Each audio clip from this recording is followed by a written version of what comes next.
Have you ever felt? Are you listening? Damn. Hey my dolls, thank you for being here with me once again and welcome if you're new. Besos. Today's video is a tutorial on this look that I'm wearing. As you can see, it's another fall look. I know this is the third fall look that I created recently, but I am just obsessed with fall colors. I love dark lips, dark eyeshadows, those wine colors. I'm just obsessed. It's my favorite type of makeup to wear. So of course I had to bring you another one. This one is super smoky, super sultry. As you can see, it's a very dark smoky eye, but we're not using black. We're using a really dark, rich brown. So you can get away with using this look during the daytime or the nighttime. I'm going out now and it's pure daytime and I love it. You just need to make sure that you have your self-esteem where it needs to be. If you feel beautiful, everybody else is going to see you just the same. Well, anyways, if you guys want to see exactly how I created this look for the fall, then just keep on watching. I started off with my foundation on. I used the Hourglass Vanish foundation, and then I'm going to continue with my brows. I'm using this Catrice brow definer type of pen, and I really like to use it just to add little hair strokes on the areas that I actually have no hair or that I'm missing any hair. And as you can see, I also give it a little bit of shape on the bottom part of my brows, and then I just continue filling them in with my brow powder from Anastasia in the color dark brown, and I just fill in any other area to give them a little bit more shape and definition.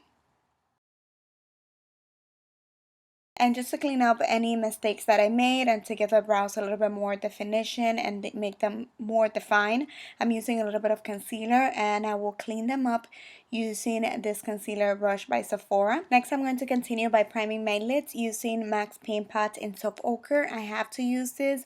It is the only primer that truly makes sure that my eyeshadow doesn't crease on me. And I always also like to come in with a little bit of powder or eyeshadow about my skin tone or a little bit lighter just to set it and make sure that it's nice and smooth for the application of the next shadow. Next, taking this light brown shadow from the Miss Fabulous palette by Ulta. I'm going to be applying that all over the upper crease area as my first transitional shade, and you guys already know windshield swiper motion until it's nice and blended. Next, I took that light orange because I want it to be a little bit more warm, and applying it right over the previous shadow to add more definition, but then I decided that I wanted it even more warm, so I mixed it with the one, like the brick color that was right above it, and I began with the same process. The more colors that we use, the more definition that we're going to get, and the nicer the end result that is going to look. It might look like a lot right now, but trust me, it's gonna be worth it at the end. Next, with a smaller blending brush, I'm taking Luna and Sora from the Manny MUA palette, and because it's a little bit darker, we're going to go down a little bit on the crease. So applying it right on the socket line of the crease. The darker the color, the lower on the crease that you want to go. You don't want to go too high because we can start looking very messy and we can look like we got punch in the eyes, and we don't want that. Next, I'm taking Aphrodite from the same palette. It's an ultra matte chocolate brown. We're going to be applying this in a tap-in motion all over the lid. If you want, you can use a base. I should have used a base like a darker, like a black or a dark brown as a base, but I didn't, so we were going to work with this. But then after applying the intensity that we want, we go right back in with a blending brush, and we're going to be blending around the edges, and then we go once again and tap again to make sure that we have a nice intensity and that we don't have any gaps on the lid space. That's very, very important. Then I went in with a brown liner. I cannot recall the name of this one, but it's by MAC. And I line my top waterline and also the bottom waterline. You want to make sure that you have no gaps in between your lashes and that it doesn't look kind of weird. I ran both of the warm shades from the Ulta palette on the lower lash line just to add a little bit of definition. For the inner corners of the eyes, we added a little bit of Artemis, I think it's the name, from the Manny MUA palette, just to add a little bit of highlight and open up our eyes. I popped on my lashes. What did I use for this video? I cannot remember. Oh, these are the MAC 36 lashes, I believe. They are the Marilyn Monroe lashes.